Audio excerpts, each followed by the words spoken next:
জয়ের উদ্দেশ্যে, অভিযানের উদ্দেশ্যে মাররুজ জাহরাত 16ই রমজান যখন অবস্থান করছিলেন, খুব খেয়াল করেন, আবু সুফিয়ান পাহারাদারদের হাতে ধরা পড়ছে। হযরত আব্বাস রাদিয়াল্লাহু আনহু আবু সুফিয়ানকে নিয়ে আসছেন নবীর কাছে, সাথে আরো 2 জন ছিল। আবু সুফিয়ানকে নবী জিজ্ঞেস করছেন, আবু সুফিয়ান, এখনো কি আপনি মনে করেন আল্লাহ ছাড়া আরো মাবুদ আছে? আবু সুফিয়ান ছিলেন বড় রাজনৈতিক ব্যক্তিত্ব, জবাবও দিয়েছেন খুব বিচক্ষণতার সাথে, রাজনৈতিক জবাব। নবী যখন জিজ্ঞেস করলেন আল্লাহ ছাড়া আরো মাবুদ আছে, এখনো বিশ্বাস করেন? তা আবু সুফিয়ান বলে, যদি থাকতো তাইলে কি আর এত বিপদে পড়ি? বলে, আমি যে নবী, সন্দেহ আছে? তা আবু সুফিয়ান বলেন যে একটু একটু সন্দেহ আছে। দেখেন, আমরা হইলে কি করতাম? হ্যাঁ, আমার নবীর উদারতাও আছে, উদারতা দেখাচ্ছি, অস্বীকার করছি না। রহমতের নবীর রহমত এবং উদারতা, এটা ছিল ইতিহাস। আমরা হইলে কি করতাম? ওই মুহূর্তে বলতাম, ওরে আয়না করে পাঠা, বলতাম কি না? আমার নবী হযরত আব্বাসকে বলেন কালকে নিয়ে আসেন। হযরত আব্বাস বুঝাইয়া টুজাইয়া পরদিন নিয়ে আসছে। আবু সুফিয়ান মুসলমান হয়েছে। আমি খুব দ্রুত আগাইতেছি সামনের কথাটা বলার জন্য, শুরুটা যেহেতু এইটা, এই জন্য এখান থেকে শুরু করছি। হযরত আব্বাস বলেন, ইয়া রাসূলুল্লাহ, আবু সুফিয়ান তো নেতা মানুষ, সারা জিন্দেগি মাতব্বরি করছেন, নেতৃত্ব দিয়েছেন, পরে এখনো কিছু দায়িত্ব দেন তো খুশি হবে। তো নবী আলাইহিস সালাম বলেন, যান, আপনি যা ঘোষণা দেন, মান দাখালা দারা আবি সুফিয়ান ফাহুয়া আমিন। এ আমার পাওয়ার দেখছো? নবী আয়েশা আমারে দায়িত্ব দিয়ে দিছে, আমার ঘরে যে ঢুকবে সে নিরাপদ। কিন্তু আবু সুফিয়ান তো ছিলেন কর্মী বান্ধব নেতা, কর্মীদেরকে ছাইরা নিজের আপনজনকে ছেড়ে একাই নিজে নিরাপদে থাকবেন, এই মানুষ, এইরকম নেতা আবু সুফিয়ান না। আবু সুফিয়ান চিন্তা করছে, আমার ঘরে কয়জন মানুষ আসবে, বাকিরা তো ধরা খাবে। আবু সুফিয়ান তো আমাদের দেশের নেতাদের মতো না যে আমি বাঁচতে পাবেন না। ওই জন্য মানুষ বলে, বাঁচার জন্য নিজে ধরলেন হেলিকপ্টার, পিছন থেকে পাবলিক ডাকে, ওরে বাটপার, ওরে বাটপার। আবু সুফিয়ান তো ওই মার্কা নেতা না। আবু সুফিয়ান বলে, ইয়া রাসূলুল্লাহ, আমার ঘরের মধ্যে কয়জন মানুষ আসবে? নবী বললেন, যান, যায় জানায়া দেন, মান দাখালাল মসজিদাল হারাম ফাহুয়া আমিন। যে মসজিদে হারামে ঢুকবে সেও নিরাপদ। আবু সুফিয়ান বলে, ইয়া রাসূলুল্লাহ, মসজিদে হারামের মধ্যে কয়জন ঢুকবে? আবু সুফিয়ান চাইতেছে সবাইরে বাঁচাইতে, নেতা নেতা নেতা কি বলে? নবী বলেন, যান, যায় ঘোষণা দেন, মান আগলাকা বাবাহু ফাহুয়া আমিন। যে নিজের ঘরের দরজা বন্ধ করে দিবে সেও নিরাপদ। আবু সুফিয়ান কয়, এবার ঠিক আছে, সবার বাঁচার একটা ব্যবস্থা হচ্ছে। মক্কায় ঢুকতেছেন নবী আলাইহিস সালাম 2 গ্রুপে, নিজে এক গ্রুপের নেতৃত্বে কাদা নামক জায়গা দিয়ে, মক্কার উঁচু অঞ্চল যেটা মারওয়ার পাশের মুআল্লা যে অঞ্চল, আর হযরত খালিদ ইবনে ওয়ালিদের নেতৃত্বে কুদা একটা জায়গা, ওখান দিয়ে মিসফালা নিচু অঞ্চল দিয়ে ঢুকছেন হযরত খালিদ। নবী ঢুকেই সবাইকে ডেকে বললেন, লা তাসরিবা আলাইকুমুল ইয়াউম, আজকে কোনো প্রতিশোধ নিচ্ছি না, আমার ভাই ইউসুফের মতো আমি সবাইকে মাফ করে দিলাম। কিন্তু ওই যে সূরা আহজাবের যে আয়াত আমি পড়েছি শুরুতে, আল্লাহর একটা ফয়সালা আছে, যারা মালউন ওদেরকে ছাড়া যাবে না। মালউনদেরকে যেখানেই পাওয়া যাবে ধৈরাই হত্যা করতে হবে। সিদ্ধান্ত কার? বলে, মালউন কারা? যারা আল্লাহ আল্লাহ রাসূলকে কষ্ট দেয়। তার আগের 2 আয়াতই আছে, এটা আমি আয়াত পড়ছি না, দেরি হবে। নবী ঘোষণা দিয়ে দিলেন যে মালউনদেরকে ছাড় নাই। এই মালউন কারা? কাদেরকে ছাড় নাই? শেখ ইবনে তাইমিয়া রাহমাতুল্লাহি আলাইহি তার বিখ্যাত কিতাব আস-সারিমুল মাসলুল আলা শাতিমির রাসূলে 15 জনের নাম এনেছেন। আব্দুল্লাহ ইবনে খাতাল, কুরতুনা, কুরাইনা, সাররা, মাকিস ইবনে সুবানা, হুয়াইরিস ইবনে নাকিদ, আব্দুল্লাহ ইবনে জিবিরা, আব্দুল্লাহ ইবনে সাদ ইবনে আবি সারাহ, ইকরামা ইবনে আবি জাহল, ওয়াহশি ইবনে হারব, হিন্দা বিনত উতবা, উহবার ইবনুল আসওয়াদ, হারিস ইবনে তলাতিল, কাব ইবনে জুহাইর, হুবাইরাহ বিনতে আবি ওয়াহাব আল মখজুমি। নবী গনে গনে 15 জনের নাম ঘোষণা করলেন যে এদেরকে যেখানেই পাওয়া যাবে ধৈরাই হত্যা করতে হবে। আমি শুধু জিজ্ঞেস করি, এই ঘোষণাটা দিলেন কে? আরে এই ফয়সালা তো আল্লাহর, ঘোষণা দিলেন কে? হ্যাঁ, আল্লাহর রাসূল। এই জায়গায় আমরা খালি একটু খোসা দেওয়ার জন্য বলবো, রহমতের নবী। বলেন, বুঝেন নাই? হিসাবটা বুঝেন নাই? কে কে ঘোষণা কার? আরে বলেন না, যেই রহমতের নবীর ওয়ারিস কয়া খোসা দেয়, ওই রহমতের নবীর ঘোষণা পাইলেই ধইরা হত্যা করতে হবে।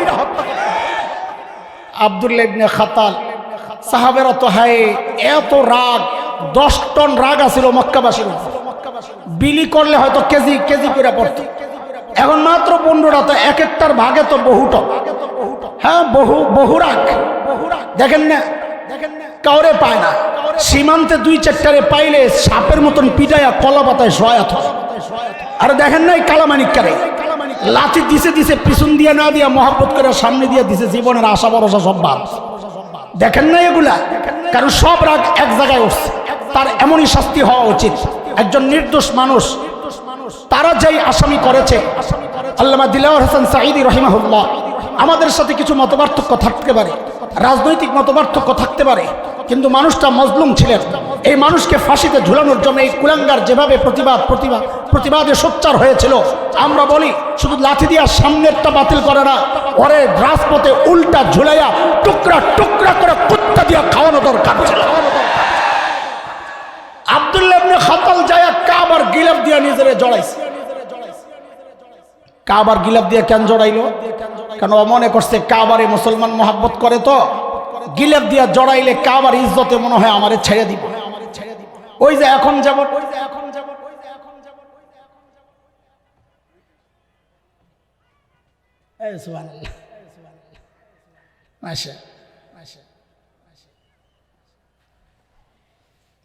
এখন দেখেন না, টুপির প্রতি আমাদের একটা দুর্বলতা আছে, হিজাবের প্রতি একটা দুর্বলতা আছে। তো কিছু ধোঁকাবাজ সারা জিন্দিগি আলেম ওলামাদের বিরুদ্ধাচরণ করে, কিন্তু দেখবেন নির্বাচন আসলে আস্তে টুপি টাপি লাগায় পুরো হাসান বসরি হয়ে যায়, হিজাব টিজাব লাগায় আর আবেয়া বসরি হয়ে যায়। তাও বলে আবার প্রতি রাতে বলে 80 রাকাত তাহাজ্জুদ পড়ে। সুবহানাল্লাহ। আমি তো আফসোস করতে করতে শেষ, কার কাছে মরি দিলাম। এই পিসাব এতদিন আসিল নিয়ত পাল্টামু চিন্তা করি, আর মধ্যে শুনি পিসাব পালাইয়া গেছে। সুবহানাল্লাহ। এগুলা শিখছে ওই সমস্ত মানুষের থেকে। আব্দুল্লাহ ইবনে খাতাল কাবার গিলাফ দিয়া নিজেরে জড়াইছে, কিন্তু বোকা তো নিচে দিয়া তো পাও দেখা যায়। হযরত আলী দূর থেকে দেখছেন, কিরে এইভাবে ক্ষমা করার পরেও লুকাই লোকেরা, নিশ্চয়ই 15টার একটা মোস্ট ওয়ান্টেড আসামি, ওয়ারেন্ট জারি হয়েছে যার উপর, তলোয়ারটা লইয়া নাঙ্গা তলোয়ার সোজা দিছেন দৌড়। 2 সাহাবী দেখছেন, আলী দিছেন দৌড়। তো আলী পাগল না, খামাখা দৌড়ান নাই, নিশ্চয়ই কোনো কাস্টমার পাইছে, কিছু না দেখে ওরাও সাথে দিছে। যায় আব্দুল্লাহ ইবনে খাতালকে বাইর করছে, বাইর করে সোজা কল্লাটা ফালাইয়া দিয়া একটা নেজার মধ্যে, বর্ষার মধ্যে মাকাম ইব্রাহিম এবং হাজরা আসওয়াদের মাঝখানে ঝুলাইয়া উম্মতকে মেসেজ দিছেন, আল্লাহর নবীকে যারা কষ্ট দিবে, নবীর ইজ্জত নিয়ে যারা ছিনিমিনি খেলবে, এদের শাস্তি এটাই হওয়া উচিত। এটাই আমাদেরও উচ্চারণ। আমরা রাজনীতিতে কে গেল কে আসলো ওইটা নিয়ে আমাদের অতটা মাথা ব্যথা নাই। আমাদের মাথা ব্যথা হচ্ছে আল্লাহর নবীর ইজ্জত, দ্বীন আর ইসলামের ইজ্জত। এই জায়গায় যদি কেউ আঘাত করে, আমরা কোনোদিন মানে নাই, কোনোদিন সহ্য করি নাই, ভবিষ্যতেও করব না। আমাদের দাবি একটাই, আল্লাহর নবীর ইজ্জত নিয়ে কোনো কুলাঙ্গার যদি কথা বলে, নবীর খতবে নবুয়তের মুকুট নিয়ে কোনো কুলাঙ্গার যদি টানাটানি করে, অন্য কোনো শাস্তি মানি না। একটাই শাস্তি চাই, মৃত্যুদণ্ড দিতে হবে, মৃত্যুদণ্ড দিতে হবে। আচ্ছা আচ্ছা ঠিক আছে, আব্দুল্লাহ ইবনে সাদ ইবনে আবি সারাহ হযরত ওসমানের দুধ ভাই। এই রহমতের নবীর গল্প শোনাইতেছি, মৌলবী শোনেন, ছাত্রদেরকে বলতেছি, ওনার আমার ওস্তাদ। হযরত ওসমান নিয়ে গেছেন নবীর কাছে ডান পাশে, ইয়া রাসূলুল্লাহ আমার দুধ ভাই, আমি নিরাপত্তা চাই। আল্লাহর নবীর চেহারাটা ফিরাইয়া নিছেন। এই চেহারা কে ফিরাইছেন? না না, রহমতের নবী। সাবাস। জাগা মতন যে রহমতের নবীও কঠোর হয়েছেন সেটা না দেখাইতেছে। আল্লাহর নবী কি করছেন? চেহারা ফিরাইয়া নিছেন। বলেন আপনারা কে চেহারা ফিরাইয়া নিছেন? হযরত ওসমান আবার ওই পাশে গেছে। আল্লাহর নবী আবার চেহারা ফিরাইয়া নিছেন। কে নিছেন? হযরত ওসমান আবার এই পাশে এসে বলেন, ইয়া রাসূলুল্লাহ আমি আব্দুল্লাহর নিরাপত্তা চাই। আল্লাহর নবী নিরাপত্তা দিয়েই বললেন সাহাবীদেরকে, রে আমি যে এদিক ওদিক তাকায়া কাল ক্ষেপণ করছিলাম, এই সুযোগটা তোরা নিয়ে কেন ওর কল্লাটা ফালাইয়া দিলি না? এই যে কঠোরতা, এটা কার? আরে কার? সাহাবায়ে কেরাম তো হায় রে, বল মাছটা ছুটে গেল, এমনি পাই না। ইয়া রাসূলুল্লাহ একটু চোখের ইশারায় বইলা দিতেন, ওরে সাইজ কর। আমার নবীর আদর্শ দেখেন। আমার নবী বলেন, না রে আমি তো নবী, নবীর সান্না চোখের ইশারায় কথা বলা, নবীরা যা বলেন তো সরাসরি বলেন। এটাই হচ্ছে উম্মতের আলেমদের একটা বড় সমস্যা। আমাদের মুখে একটা, তোমাদের মতো বুকে আরেকটা না। আমরা বুকে যা লালন করি মুখেও তা বলি, এটা অনেকে নিতে পারে না, তাই আলেমদেরকে নিজেদের শত্রু মনে করে আমরা মুনাফিকি করতে পারি। হযরতে ইকরামা বড় আসামি, 15 জনের একজন। ইসলামের বিরোধিতায় তার হিস্টরি বড় লম্বা। এমনকি মক্কা বিজয়ের দিন নবীর এমন ক্ষমা ঘোষণার পরেও যে কয়জন মুসলমানদের সাথে লড়াই চালায়া যাচ্ছিলেন, তার মধ্যে নেতৃত্বে ইকরামা যুবকদেরকে নিয়ে। নবী যেই অংশে ছিলেন ওই অংশের সাথে আসে নাই, আসছে হযরত খালিদ ইবনে ওয়ালিদের মিসফালা দিয়া, নিচু অঞ্চল দিয়া যেটা আসছে। ওই দিনও 2 জন সাহাবীকে তারা হত্যা করেছেন। হযরত কুরজ ইবনে জাবের ফাহরি, হুবাইশ ইবনে আহমাস খালিদ, 2 জন সাহাবীকে হত্যা করেছেন। কাফেরও মারা গেছিল 12 জন। এমন বড় মানুষটা এই দিনও যিনি ইসলামের বিরুদ্ধে নিজের অবস্থান পরিষ্কার করেছেন, সেই ইকরামা যখন শুনছেন সব শেষ, পালাইছেন ইয়ামনের দিকে, যে আমি আর বাঁচবো না। কোন দিকে? সামনে পড়ছে নদী। এখন নদী তো পার হবে কি? আমাদের মতো নদীমাতৃক দেশ তো না, মরুভূমির মানুষ পানি দেখলেই তো ডরায়। উঠছেন নৌকায়, যেই নৌকায় উঠছে এমন ঝড় তুফান শুরু হয়েছে। এখন হযরত ইকরামা ডাকা শুরু করছে, ইয়া লাত ইয়া উজ্জা ইয়া মানাত ইয়া হুবাল, আমারে বাঁচাও। মাল্লা মাঝি কি কয়, মুরব্বি কাম হইব না, পানির মধ্যে লাত উজ্জা আপনারে বাঁচাইতে পারবে না। কে বাঁচাবে? বলে স্থলে যিনি বাঁচান সেই আল্লাহ। হায় হায়, মাঝির ওই কথা ইকরামার দিলে যায়া লাগছে। কার কথায় কার হেদায়েত হয়ে যায় বলা যায় না। হযরত ইকরামার দিলে যায় ওটা লাগছে, সাথে সাথে বললেন, আল্লাহুম্মা লাকা আহদুন ইন আফাইতানি মিম্মা আনা ফি আন আতিয়া মুহাম্মাদা হাত্তা আদা ইয়াদাই আলা ইয়াদাই ফালা আজিদান্নাহু আফুওয়ান গফুরান কারীমা। ও আল্লাহ, যেই বিপদে পড়ছি বাঁচায় দিলে সাথে সাথে নবী মুহাম্মদের কাছে হাতে হাত রাখা আমি মুসলমান হয়ে যাব। কই গেলে না তোরে মারবে? হযরত ইকরামা বলেন, না আমি মুহাম্মদ চিনি। ফালা আজিদান্নাহু আফুওয়ান গফুরান কারীমা, আমার বিশ্বাস তিনি আমাকে ক্ষমা করে দিবেন, আমার সাথে সুন্দর আচরণ করবেন। এদিক দিয়ে ইকরামার বিবি উম্মে হাকিম বিনতে হারিস ইবনে হিশাম, তিনি পিছন দিয়ে দৌড়াইতেছেন জামাইয়ের জন্য, নবীর কাছ থেকে ক্ষমা নিছেন, নিরাপত্তা নিয়ে নিছেন। নবী মাফ করে দিয়েছেন ইকরামারে, মাফ দেখাইতেছি, মাফ করে দিয়েছেন। উম্মে হাকিম যায়া নদীর পারে দাঁড়ায়া ডাকতেছেন, ইয়াবনাম, ও স্বাস্থ্য ভাই। জামাইরে কি কয়? আরে আগের সম্পর্ক আর কি, আগে চাচাতো ভাই ছিল। আমার এক চাচাতো ভাইয়ের কাছে আমার বোন বিয়ে দিস, আপন বোন। তা আমরা তো দুলাভাই ডাকি না, মান্নান ভাই ডাকি, আব্দুল মান্নান নাম। কিন্তু সমস্যা হলো আমার বোনও মাঝে মাঝে মান্নান ভাই ডাকি। এটা এমনই হয়।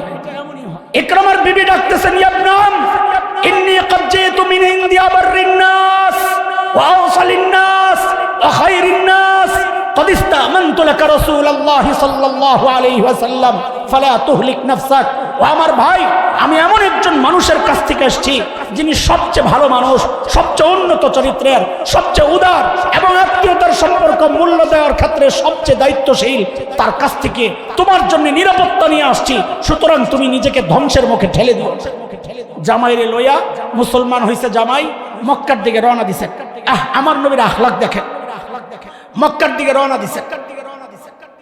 সাহাবীরা তো জানে ইকরামারে নবী মাফ করে দিস, কিন্তু নবীর আশঙ্কা ইকরামারে মাফ তো আমি করছি, আমার সাহাবীরা তো ইকরামারে সাইজ করতে পারবে না, না জানি আবার জাল মিটানোর জন্য ইকরামার সামনে বাবা আবু জাহেল রে গাইলে কিছু জাল মিটায় কিনা, এটাও আমার নবীর চিন্তা। এক সাহাবী এসব খবর দিছে, ইয়া রাসূলুল্লাহ ইকরামা আসতেছে। আল্লাহর হাবিব ওই আশঙ্কার কারণে রিওয়ায়াত আসছে যেখানে ছিলেন লাভ দিয়ে বাহিরে এসে ডাক দিয়ে বলতেছেন, শোনো শোনো, ইয়াতিকুম ইকরামা মুমিনা ফালা তাসুব্বু আবাহু ফাইন্না সাব্বাল মাইয়িত ইউজিল হাই। এই শোনো শোনো, ইকরামা মুসলমান হয়ে আসতেছে, খবরদার তোমরা কিন্তু ইকরামার বাবা আবু জাহেল রে গালাগালি করো না। কেন? মৃত ব্যক্তিরে গালি দিলে জীবন্ত আপনজনরা কষ্ট পায়। আমার নবীর আখলাক, নবী ইকরামাকেও মাফ করেছেন, হ্যাঁ আব্দুল্লাহ ইবনে সাদ ইবনে আবি সারাহকেও মাফ করেছেন, আবু সুফিয়ানকেও মাফ করেছেন, আরো অনেককে মাফ করেছেন। কিন্তু আমার কাছে সবচেয়ে অবাক লাগে হুবার ইবনুল আসওয়াদের ক্ষমাটা আমি নিজে কোনোভাবে মাইনে নিতে পারি না। এটা কিভাবে সম্ভব? হুবার ইবনুল আসওয়াদকে একটু সংক্ষেপ শোনা। নবী আলাইহিস সালামের এক মেয়ে হযরত যায়েনব মক্কায় ছিলেন, সন্তান সম্ভবা, পেটে বাচ্চা হওয়ার সময় হয়েছে। স্বামী আবুল আস স্ত্রীকে বললেন, তুমি যদি চাও মক্কায় থাকতে পারো, আর যদি চাও হিজরত করে বাবার কাছে চলে যাবা তাও করতে পারো। হযরত যায়েনব সিদ্ধান্ত নিলেন হিজরত করে চলে যাবেন। আবুল আস নিজের ভাই কেনানার মাধ্যমে পাঠাইছেন, যাও ওকে আগায়া দিয়ে আসো। কিন্তু আবু সুফিয়ান সহ মক্কার নেতারা সিদ্ধান্ত নিল না, এইভাবে প্রকাশ্যে দিনে দুপুরে মুহাম্মদের মেয়ে আমাদের সামনে দিয়ে চলে যাবে, এটা আমাদের প্রেস্টিজের ব্যাপার, আমরা যেতে দিব না। যায়া পথ আগলে দাঁড়াইছেন যে না, এইভাবে আমরা যেতে দিব না। কিন্তু ওই হুবার ইবনুল আসওয়াদ কি করছে জানেন? তলোয়ার নিয়া হযরত যায়েনবের উটের পায়ের মধ্যে যখন আঘাত করছে, উট তো অনেক উঁচা, হযরত যায়েনব উট যখন কাত হয়ে গেছে, হযরত যায়েনব উপর থেকে নিচে পড়ে গেছে, পরে মাথা ফেটে গেছে পাথরে যায়া লাইগা, সন্তান পেটের নষ্ট হয়ে পড়ে গেছে, রক্ত বের হচ্ছে। আবু সুফিয়ান দেখছেন অবস্থা বড় বেগতিক, এটার দায় আমাদেরকে দিতে হবে, মাসুল দিতে হবে, মুহাম্মদ আমাদেরকে ছাড়বে না। রাতে আবুল আসকে ডাক দিয়া বলে, রাতের অন্ধকারে বিবিকে পার করো, মক্কা থেকে তাড়ায় দাও, তাড়াতাড়ি ভাগাও। ও দোস্ত, আল্লাহর রাসূল যখন মক্কা বিজয়ের সময় মদিনা থেকে আসেন, 6 দিনে মাররুজ জাহরানে আসছিলেন, আর বিদায় হজের সময় 25 জিলকাদ রওনা দিয়েছেন মদিনা থেকে। 29 মাস ছিল, 5 দিন জিলকাদের, 4 তারিখ জিলহজের ঢুকছেন, 9 দিনে ঢুকছেন, আস্তে আস্তে আসছেন। আর মক্কা বিজয়ের সময় 6 দিনে ঢুকছেন, অথচ যায়েনব মক্কা থেকে মদিনায় গেছেন 15 দিনে। কেন? রক্তাক্ত শরীর, ক্লান্ত দেহ, অসুস্থ, যায় অবস্থা। এমন আস্তে আস্তে করে মদিনায় যখন যায়া পৌঁছেন, আল্লাহর নবী সাল্লাল্লাহু আলাইহি সাল্লাম হযরত যায়েনবকে দেখে ঝরঝর করে, মেয়ে তো ঝরঝর করে চোখ দিয়ে নবীর পানি পড়তেছিল, আর কাঁদতে কাঁদতে বলতেছিলেন, দ্বীনের জন্য আমার যায়েনবের মতো কোরবানি কেউ দেয় নাই। এই যায়েনব পরবর্তীতে এই আঘাতেই ইন্তেকাল করেছেন, শাহাদাত বরণ করেছেন। নবী যখন মক্কা বিজয়ের দিন মক্কায়, ওই হুবার ইবনুল আসওয়াদ যার আঘাতে হযরত যায়েনব শহীদ হয়েছেন, হুবার চিন্তা করেছে আমাকে মুহাম্মদ ছাড়বে না। কাপড় মুড়ো দিয়া জেদ্দা সবচেয়ে কাছের বর্ডার, এরপরে আফ্রিকা, লোহিত সাগরের পরে ইথিওপিয়া, ইরিত্রিয়া, ওই সময়ের হাবশা। হুবার ইবনুল আসওয়াদ ওইদিকে পালাইতেছিলেন। কিছু দূর যায়া হুবারের মাথায় আসছে, শুনেছি মুহাম্মদ বড় উদার, তিনি ক্ষমা চাইলে ক্ষমা করে দেন। হুবার নিজের পরিচয় গোপন কইরা, কারণ রাস্তায় সাহাবীরা দেখলেই তো কল্লা ফালাইয়া দিবে, মালউনিন আইনামা সুকিফু উখিজু ওয়াকতিলু তাকতিলা, পাইলেই তো কল্লা ফালাইয়া দিবে। নিজের পরিচয়টা গোপন কইরা আল্লাহর হাবিবের সামনে দাঁড়ায়া বলতেছেন, ইয়া রাসূলুল্লাহ, ও মুহাম্মদ, আমি হুবার ইবনুল আসওয়াদ, আমি যায়েনবকে হত্যা করেছি। আমি কাজটা যা করেছি আমি বুঝতে পারছি, আমি অপরাধ করেছি, আমি ভুল করেছি, আমাকে আপনি মাফ করে দেন। আল্লাহর হাবিব বলেন, যা তোরেও মাফ করে। আমার নবীর উদারতা কঠোরতার জায়গায় কঠোর হয়েছে, উদারতার জায়গায় উদার হয়েছে। আমরা এই ইতিহাস থেকে ছোট্ট করে একটা ফলাফল বের করি, আব্দুল্লাহ ইবনে খাতালকে ক্ষমা করা হয় নাই, হুবারের মতো এমন মারাত্মক অপরাধীকে ক্ষমা করেছেন নবী। ইকরামার মতো যার ইসলামের বিরুদ্ধে অবস্থান লম্বা সময়ের, এমনকি সফওয়ান ইবনে উমাইয়া ইবনে খালফের ছেলে, অস্ত্র ব্যবসায়ী, নবী তাকেও হত্যা করেছেন। ওয়াহাব ইবনে উমাইর নবীকে হত্যার জন্য মদিনায় গিয়েছিলেন, নবী তাকেও ক্ষমা করেছেন। নবী সবাইকে ক্ষমা করলেন, আব্দুল্লাহ ইবনে খাতালকে ক্ষমা করা হলো না। কারণটা কি? পার্থক্য কোথায়? বলে যারা নতি স্বীকার করেছে, ক্ষমা চেয়েছে, নবী তাদেরকে ক্ষমা করেছেন। যারা নতি স্বীকার করে নাই, ক্ষমা চায় নাই, নবী তাদেরকে ক্ষমা করেন নাই। নবীর থেকে এই সুন্নত আমরা পেয়ে গেছি। সময়ের প্রেক্ষাপটে ফ্যাসিস্ট সরকার, পতিত সরকারের যারা গুন্ডারা যদি আমাদের কাছে আইসা নতি স্বীকার কইরা ওলামাদের কাছে যদি ক্ষমা চায়, আমরা ভুল করেছি, আমাদেরকে মাফ করে দেন, আমরা ক্ষমা করতে প্রস্তুত। টঙ্গীর যেই গুন্ডারা আমার ভাইকে রক্তাক্ত করেছে, শহীদ করেছে, যদি এখনো ওলামাদের কাছে আইসা মাফ চায়, ক্ষমা চায়, আমরা ক্ষমা করতে প্রস্তুত। যদি কেউ ক্ষমা না করে, নববী আদর্শের আরেকটা দিক আছে যেখানে পাওয়া যাবে, সাইজ করা হবে। যেহেতু আমাদের হাতে সেই অধিকার দেওয়া হয় নাই, রাষ্ট্র ইসলামী না, আমরা বলতে চাই আমরা এই অপরাধীদেরকে যেখানেই পাবো কাউকে ছাড়বো না। হয় ক্ষমা চাও, নইলে প্রত্যেকটাকে বাড়ির থেকে উঠায় আইনা পুলিশ হস্তান্তর করা হবে। একটাকেও ছাড়া হবে না, একটাকেও ছাড়া হবে না। প্রস্তুত আছেন তো ইনশাআল্লাহ? ওলামারা যে কোনো ডাক দেন, যে কোনো জায়গায় যেতে প্রস্তুত আছেন তো ইনশাল্লাহ? আছেন তো ইনশাল্লাহ? শেষ হয় নাই সব কিছু। আকাশে শকুনের আনাগোনা পরিলক্ষিত হচ্ছে, মাঝে মধ্যেই ফিসফাস শুনি কেমন একটা। যাই হোক, যারা রক্ত দিতে জানে তাদের কোনো ভয় নাই, কথা বলেন। যারা জীবন দিতে জানে, শাহাদাত যাদের জীবনের চূড়ান্ত তামান্না, তারাই হুমকি ধামকিরে ভয় পায় না। না ভয় পাত? এই ভয় পাত বলেন, ভয় পাত? যদি ওলামারা ডাক দেন, অর্থ দরকার, পারবেন অর্থ দিতে ইনশাল্লাহ। যদি ঘাম জড়ানো দরকার, পারবেন ঘাম দিতে ইনশাল্লাহ। যদি বলে তোমার দিনটা দেওয়া দরকার, দিন দিতে পারবেন তো ইনশাল্লাহ।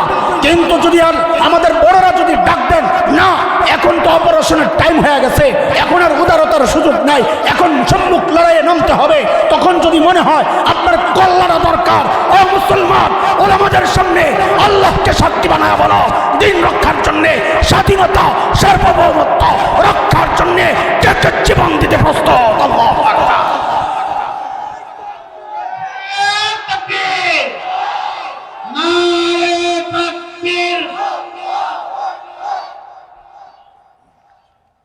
আজান হয়ে যাবে বা হচ্ছে, আমাদের কথা শেষ। ওলামাদের ভূমিকা আপনাদের বোঝা দরকার। আমরা রাতে কান্না করি, রাস্তায় আবার লাঠি নিয়ে নামি। বিষয় কি? বলে এটার নাম হিকমত। যেখানে যা করা দরকার করা, যেখানে যা বলা দরকার বলা, এটার নাম বলেন, এটার নাম উম্মতের আলেমরা হিকমতওয়ালা। হিকমতের সাথেই কাজ চলছে, ভুল বুঝার কোনো কারণ নাই। আপনি বুঝেন না, এসব বুঝা যান, সমালোচনা করবেন না। আল্লাহ সহি বুঝদান করেন, আমিন। ওয়া আখিরু দাওয়ানা আলহামদুলিল্লাহ।